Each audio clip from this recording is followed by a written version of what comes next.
pagi semuanya, berjumpa lagi bersama saya di Bincang-Bincang Pembelajar. Nah, seperti sebelumnya kita sudah membahas beberapa materi dan topik terkait dengan pendidikan di Indonesia. Nah, hari ini kita juga akan sharing-sharing nih tentang topik baru yang tentunya tidak kalah menarik dengan video-video kita sebelumnya. Nah, kali ini kita akan membahas tentang topik refleksivitas. Nah, apa sih refleksivitas dan bagaimana refleksivitas secara mendalam? Nanti kita akan bahas bersama narasumber kita kali ini, yaitu Pak Afrida Sakti Narvianto. Nah, beliau ini adalah mahasiswa PPG dari Universitas Pancasakti Tegal. Mungkin nanti kita bisa membahas dan juga sharing nih tentang hasil dari pembelajaran ya yang didapat oleh Pak Afrida Sakti Narvianto. Selamat pagi Pak. Selamat pagi. Afrida, Pak Afrida atau Pak Sakti nih? Sakti aja. Oke, Pak Sakti. Nah, Pak Sakti, mungkin teman-teman di sana pada penasaran nih sebenarnya konsep refleksivitas itu yang Anda dapatkan pada saat Anda mendapatkan pembelajaran selama PPG tentunya. Apa sih pemahaman baru tentang konsep refleksivitas? Ya, pertama terima kasih atas waktu yang diberikan. Baik. Kemudian untuk konsep reflektivitas ini itu erat kaitannya dengan kurikulum merdeka ya. Dalam kurikulum merdeka itu saya sebagai pembelajar yang baru itu akan sangat erat dengan namanya konsep refleksivitas.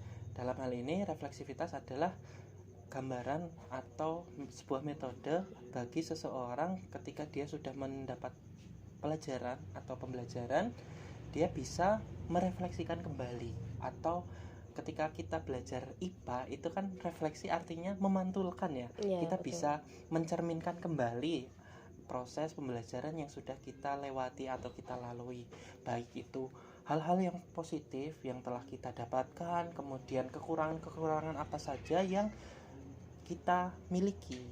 Nah, dalam hal ini refleksi itu bisa jadi sebuah bahan evaluasi kita agar kedepannya kita bisa lebih bagus lagi. Kemudian pembelajaran yang kita lalui bisa ditingkatkan lagi seperti itu. Oke. Nah, itu sedikit ya kita bahas tentang konsep refleksivitas. Nah, dengar-dengar nih Pak Sakti sudah melakukan dan membuat naratif literasi ya. Iya. Mungkin teman-teman yang di luar masih penasaran. Setelah membuat dari naratif literasi itu sendiri, apakah Anda yakin dan percaya bahwasannya literasi itu penting untuk kehidupan Anda sendiri? Untuk menjawab pertanyaan itu, saya perlu kilas balik dulu ya tentang makna literasi bagi kehidupan saya. Saya beranggapan bahwa literasi itu hanya sekedar tentang bagaimana seseorang itu membaca ya. Literasi sama dengan membaca. Namun ketika saya itu mempelajari tentang mata kuliah literasi lintas mata pelajaran, saya mendapat insight yang banyak banget. Ternyata literasi di sini itu bukan hanya sekedar membaca, tapi juga menghitung, menganalisis, menginterpretasikan informasi agar bisa digunakan kembali atau bisa bermanfaat bagi si pembaca. Dalam hal ini adalah saya gitu ya, atau yang lain ketika berliterasi seperti itu. Nah, untuk manfaat literasi yang saya alami itu sangat bermanfaat sekali, bahwa literasi itu tidak hanya tentang soal kita itu bisa membaca saja, tapi kita bisa memahami makna dari sebuah informasi tersebut. Kemudian dari paham itu kita bisa mengambil tindakan setelah kita analisis seperti itu. Jadi untuk literasi atau kegiatan naratif literasi itu sangat bermanfaat. Kemudian naratif literasi itu diceritakan secara runtut gitu, detail per detailnya itu diketahui. Kemudian dari situ kita bisa mengambil sebuah pelajaran atau pembelajaran. Nah, pembelajaran tersebut berkaitan dengan tadi konsep reflektivitas tersebut gitu.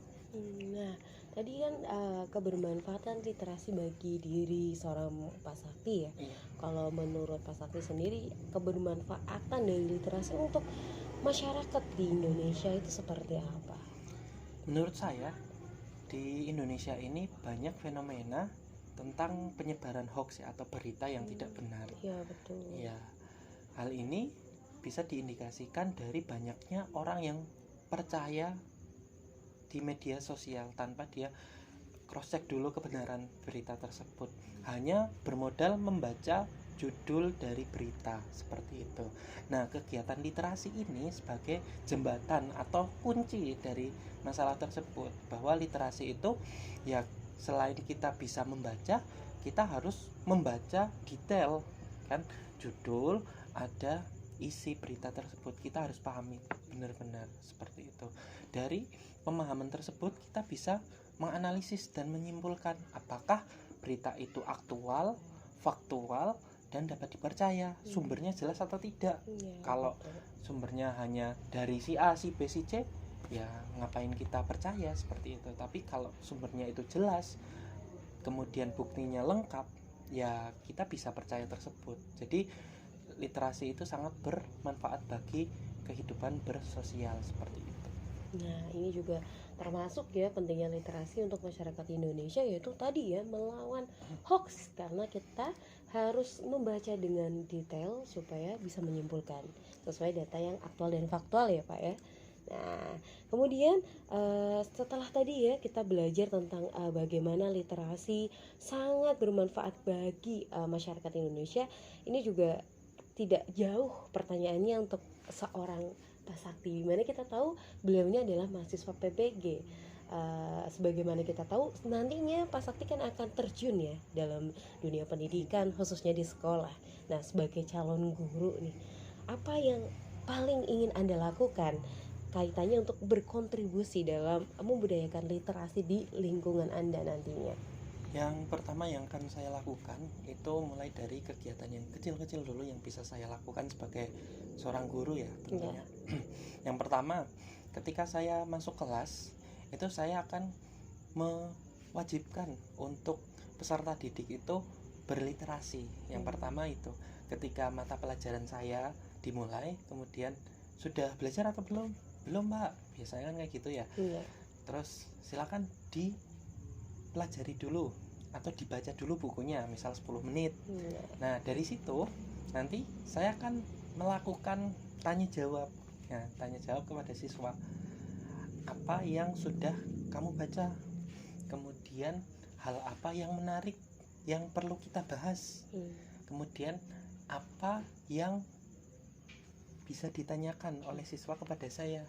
Mari kita diskusikan bersama seperti itu.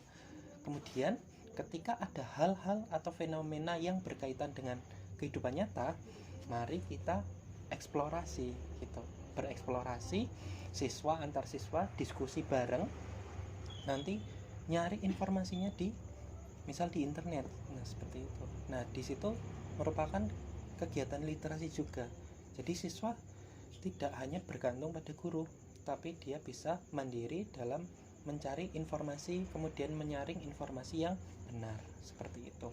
Kemudian selain itu, saya juga akan berusaha menyediakan lingkungan yang kaya literasi. Misal di kelas nih, misal saya jadi wali kelas, saya akan meminta siswa untuk memajang hasil karyanya ya. Hasil karyanya bisa poster, kemudian ilustrasi atau komik ya, komik yang berhubungan dengan sekolah ya, misal seperti itu, ataupun manga, ataupun kartun-kartun, infografis, kemudian puisi, pidato dan sebagainya.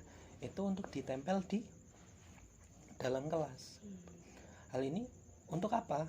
Agar siswa itu mendapatkan kepercayaan diri bahwa literasi atau kegiatan literasi yang mereka lakukan itu diapresiasi oleh guru, kemudian oleh lingkungan sekolah.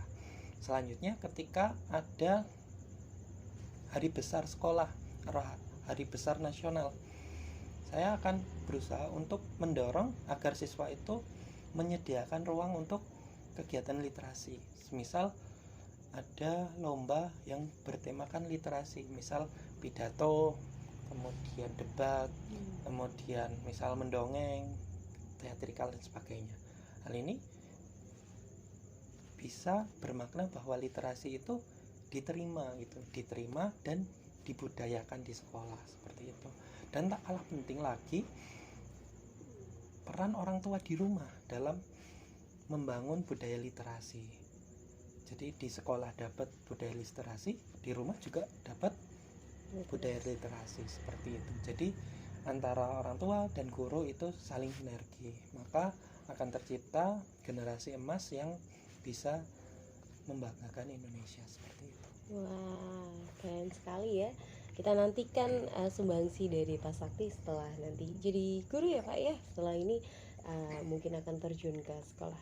Baik, menarik sekali pembicaraan kita tentang konsep refleksivitas dan juga berlanjut ke literasi.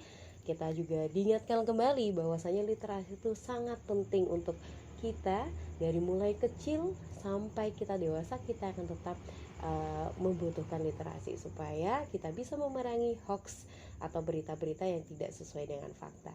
Baik, terima kasih atas perbincangan hari ini ya tentang topik refleksivitas dan juga literasi. Nanti kita bertemu lagi dengan konsep dan juga topik-topik baru di pertemuan selanjutnya.